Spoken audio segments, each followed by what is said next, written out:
Hello everyone and welcome to my channel Y&R Trends. I hope everyone is having a wonderful day. Before we begin, please hit the subscribe button and give this video a thumbs up. The lights of Los Angeles glimmered against the slick streets as the storm clouds rolled in, but inside the shadow room, tension was brewing hotter than the jazz simmering from the corner stage. The night would bring every buried secret, every festering fear, and every dangerous truth to the surface. Sienna Bacall's world was about to implode.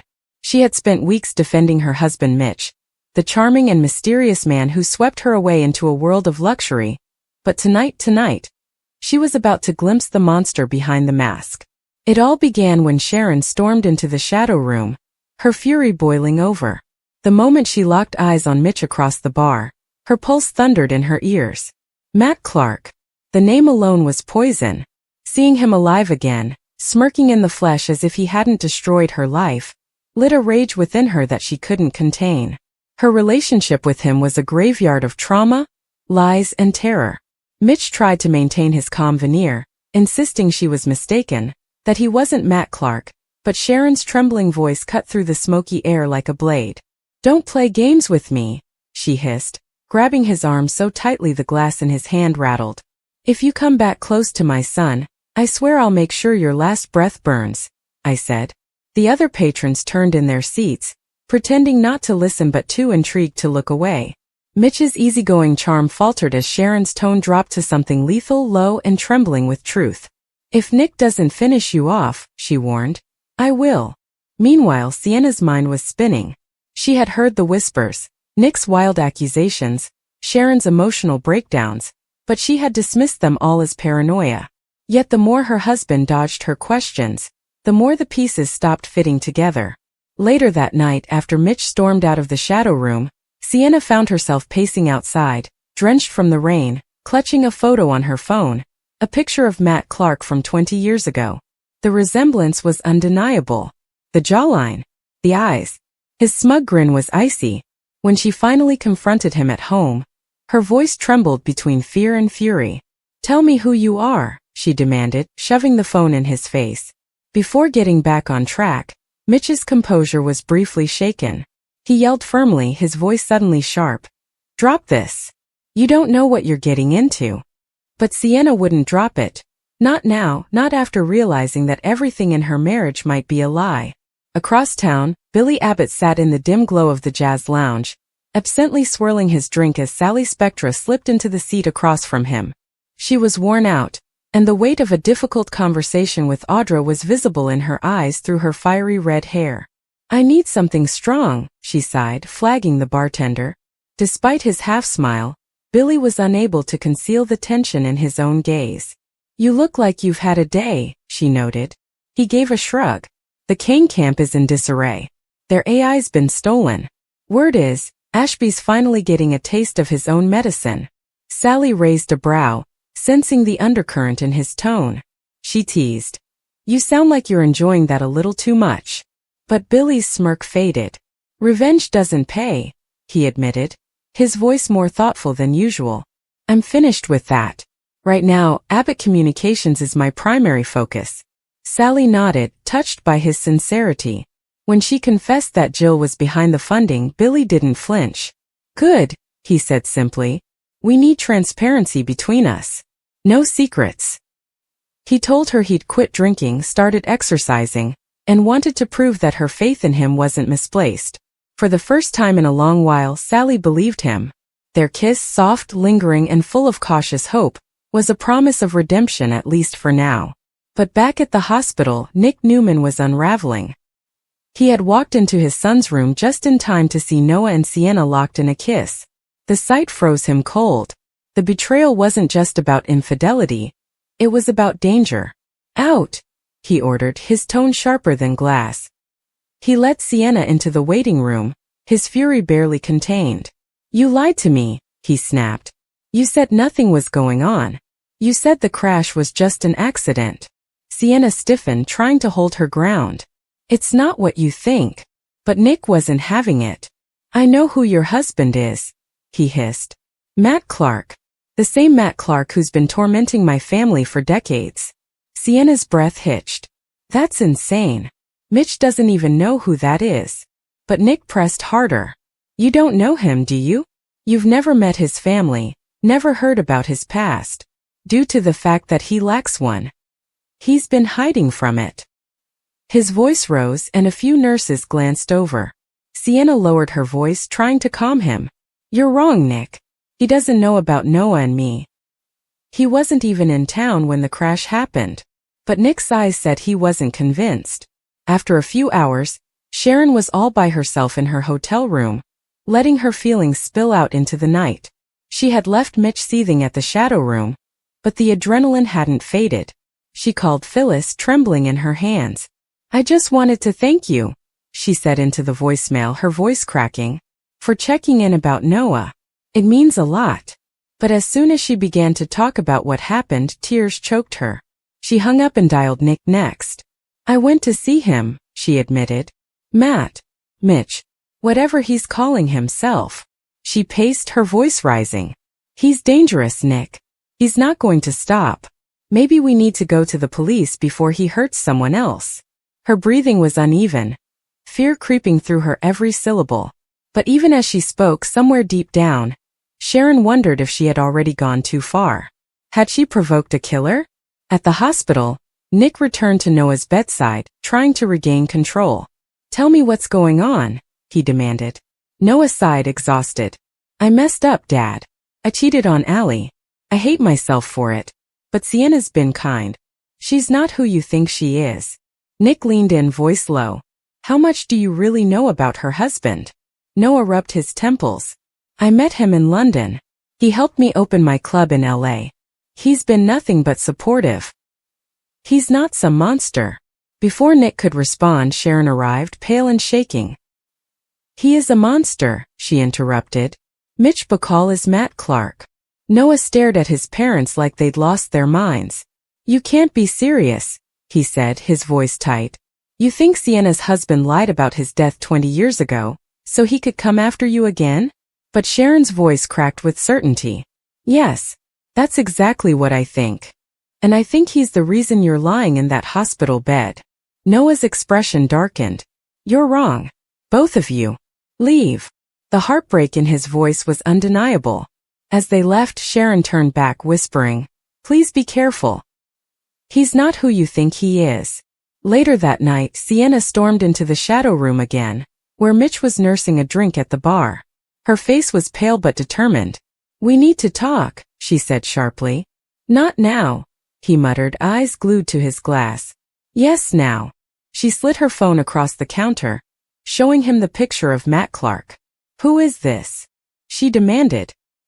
He glanced at it briefly, feigned confusion, and handed it back. Some guy from the past? But Sienna pressed on. Don't lie to me. You look exactly like him. You've been hiding something from me since the day we met. Did you use me to get to the Newmans? Did you cause Noah's crash? Her voice broke, but her stare was steel. Tell me the truth, Mitch. He turned to her slowly, his eyes darkening. You have no idea what you're talking about, he said, but the tremor in his tone betrayed him. When she refused to back down, he snapped, his voice suddenly sharp, his jaw tightening. You're making a big mistake, Sienna. She pulled out her phone again. Then I'll let the cops figure it out. That's when his entire expression changed. His eyes went cold, his smile vanished, and in a voice low enough to make her blood run cold, he said, You do that, and it'll be the last mistake you ever make. The words hung between them like a death sentence. And across town, Sharon was unraveling further. She couldn't sleep, couldn't eat, couldn't stop replaying every moment with Mitch. Every time he denied being Matt, every smirk, every flicker of familiarity. Her calls to Phyllis and Nick went unanswered, leaving her alone with her spiraling fear. She stared at the city lights through tear-blurred eyes, whispering, What if he's right here watching us again? When her phone buzzed, she snatched it up, only to see an unknown number. A chill ran down her spine as she listened to the silence on the other end. Then came a single word, low and haunting. Soon. By morning, everything had changed. The whispers around town had spread. Sharon's confrontation with Mitch had gone viral thanks to a bystander's video. Public opinion was turning against her. People said she'd harassed an innocent man. But those who knew Sharon best, Nick, Phyllis, even Mariah, could see the fear in her eyes and knew something far darker was brewing. Because if Mitch really was Matt Clark, then his plan was only beginning. Back at the Abbott table, Billy and Sally sat close, oblivious to the storm gathering elsewhere. For the first time in months, they felt like partners in both business and life. To new beginnings, Billy toasted softly. Sally smiled. And to second chances. But as their glasses clinked, neither noticed the news alert flashing silently on Billy's phone. A headline about a confrontation at the Shadow Room that ended with threats, accusations, and the words Matt Clark trending once again. Back at the Shadow Room, Sienna stood frozen as her husband walked away, his warning still echoing in her ears. Her mind replayed every strange moment, every hidden glance, every lie that now felt like a red flag she'd ignored. She whispered to herself, "Who are you, Mitch?" But deep down she already knew. The truth was clawing its way to the surface, and no amount of denial could stop it now. And so, as the city settled into uneasy silence, one thing became clear. The ghosts of the past were no longer content to stay buried. Sharon's wrath had awakened something dangerous, Sienna's suspicions had crossed a line she couldn't uncross, and Mitch, or Matt, was on the edge of something catastrophic. Whether he was dying, desperate, or just diabolically clever, one thing was certain. Before this was over, someone wouldn't make it out alive. Because in the world of the young and the restless, revenge isn't just personal. It's generational. And the night Sharon grabbed Mitch Bacall's arm and swore she'd end him? That was the night the past finally came roaring back to life. The next morning dawned gray over Los Angeles, the kind of morning that feels like it's holding its breath before a storm. The city was alive with whispers. The Shadow Room incident had exploded online. The altercation between Sharon Newman and Mitch Bacall was no longer merely a private meltdown. It was a worldwide trend. Security footage and witness clips were circulating, painting her as unstable, violent, and unhinged. But those who truly knew Sharon, those who had survived her wars with Adam, Phyllis, and Matt Clark himself, knew better. Her fear was memory, not madness. The memories of every scream, every lie, every terror Matt Clark ever inflicted had come roaring back to the surface, and now it was too late to turn back. Inside her hotel room, Sharon was pacing like a caged tiger. Her phone had been buzzing nonstop. Texts from Faith, from Mariah, from even Victor, demanding to know what she had done. But Sharon couldn't focus on any of them. Sharon's hand was gripping Mitchell's arm as he was caught mid-turn at the bar, and she kept staring at a still image frozen on her laptop screen. The comments beneath the video were brutal. "She's lost it again. Matt Clark died decades ago. This woman needs help." Her hand trembled as she reached for her phone. "Nick, please pick up," she whispered. When his voicemail answered for the third time, her voice cracked. "You have to believe me. I didn't imagine it." He looked me right in the eyes and smirked the way Matt used to. "Nick, he's come back. I know it's him. I don't care what anyone says. I know what I saw." When she hung up, tears welled in her eyes. She was terrified, not only because she might be correct but also because she might be the only one. Across town, Nick was in a different kind of turmoil. He'd spent the night in the hospital parking lot, sitting in his truck trying to process everything. He couldn't shake Sharon's voice echoing in his head. "Matt Clark is alive." The words sounded insane, but his gut told him something was off. The way Sienna flinched when he brought up her husband, the way Mitch avoided eye contact when they crossed paths at the crash scene. It all lined up too neatly. He didn't believe in coincidences. When Michael Baldwin called that morning, Nick was ready to move. "If there's even a chance this guy's identity isn't real," Nick said, "I want to know who he really is." Michael sighed, his lawyer instincts kicking in. "You realize how this looks, right? Mitch Bacall is a legitimate businessman, legally documented, married with a spotless record. You dig too deep, you could be opening yourself up to a defamation suit." Nick's voice became harder. "I don't care. If he's Matt Clark, then this is war." Nikki looks up, her lips trembling. "He's gone," she whispers. "He knows." Victor frowns, confused. "Knows what?" The silence stretches for what feels like forever. Nikki swallows hard, the weight of confession pressing down on her chest like an anchor. "About Matt," she says softly. "He knows who Matt really is." Victor freezes. "What are you saying, Nikki?" And then she says the words that will forever alter their world. Matt Clark is my son. Victor's jaw tightens, disbelief flashing in his eyes before rage sets in. What the hell are you talking about? He snaps, his voice echoing through the massive living room. That's impossible. You told me everything about your past, every painful detail. And you expect me to believe you left out something like this? Nikki's sobs grow louder. I didn't know at first. I thought he died. I was a child, Victor. My mother made me give him up, told me he was gone. And by the time I found out he was alive, he had already become someone else. I was unsure how to inform you. I didn't know how to tell anyone. Victor paces the room, fury and confusion warring across his face. Do you realize what this means? He growls. That man, that monster, tried to destroy my family. He went after my son, my grandchildren, everything I've built. And now you're telling me he was your son this whole damn time. Yes, Nikki whispers, her voice breaking. And for that, I resent myself. Victor's face hardens into stone. You should have told me, he says flatly. You should have trusted me. Nikki rises, desperate now. I was terrified. You don't understand, Victor. He hated the Newmans.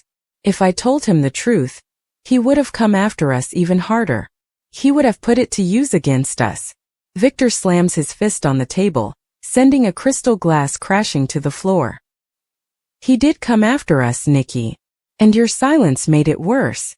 This family's secrets become damned weapons, and now you've given our adversaries ammunition for generations. Her body trembles under the weight of his words. She can barely stand. I never wanted this, she whispers, tears falling again. I just wanted to keep everyone safe. Now, however, I've lost Nick. Victor takes a deep breath, trying to calm the storm within, but his voice is cold when he finally speaks again. You might have lost more than that, he says darkly. Meanwhile, Nick storms into crimson lights, the wind howling behind him as he pushes through the door. Sharon is present, wiping the counter while lost in thought, despite the fact that the cafe is almost empty. When she looks up and sees him, her face lights up, until she realizes something is terribly wrong. His face is pale, his eyes bloodshot, his hands shaking. Nick, she asks softly. What happened? He doesn't speak at first. He just stares at her as if he's seeing a ghost. Finally, he mutters, You're never going to believe this. Sharon's anxiety grows as she walks around the counter. Nick, you're scaring me. What is it? He laughs bitterly. You remember Matt Clark? The color drains from her face instantly. Of course she remembers. How could she not? Matt Clark was a nightmare. A manipulative, abusive man who destroyed her marriage, her peace, her sense of safety. He nearly ended her life more than once. Her hands shake at the mere mention of his name. She whispers, Of course I remember him. Why? Nick swallows hard, his throat tightening. Because my mother just told me something that changes everything. Something I can't even wrap my head around. Sharon's voice is barely audible. Nick, what did she say? He pauses, then mutters the words, which, even as he says them, still seem impossible. Matt Clark was my mother's son. My brother. The silence that follows is deafening. Sharon's eyes widen in horror, her hand flying to her mouth. Oh my God, she whispers. No, that can't be true. It is. Nick mutters, his voice breaking. She just admitted it. Said she had a baby before Victor, before everything, that she thought he died but he was adopted under a fake name. And that baby was Matt. Sharon sinks into a chair, her face pale. Nick, that means the man who terrorized you, who came after us, who ruined our lives, was my brother. Nick finishes for her. And my mother knew. She knew, and she said nothing. Sharon looks at him with empathy, but he's too far gone to feel it. He's pacing now, running a hand through his hair, his mind spinning. Do you know what's insane? It all makes sense now. The way Matt always seemed obsessed with my family. The way he talked about us like he had a personal vendetta, like it was deeper than jealousy. He didn't just hate us, Sharon. He hated me, because I had the life he never got. Sharon's tears well up in her eyes. Nick, I can't imagine what you're feeling right now, but please, don't do anything you'll regret. He lets out a sharp, bitter laugh. Regret? Sharon, my whole life is one big regret right now. My mom let me live a lie. She let me hate someone who, God help me, I should have had a chance to save. At the ranch, Victor sits in his office, brooding as he stares out the window into the night. He's been through wars, betrayals, corporate takeovers, and scandals, but this hits differently. His wife's son, a man who tried to destroy his family, being revealed as blood? It's an unimaginable turn of events. And for Victor Newman, nothing cuts deeper than betrayal within his own walls.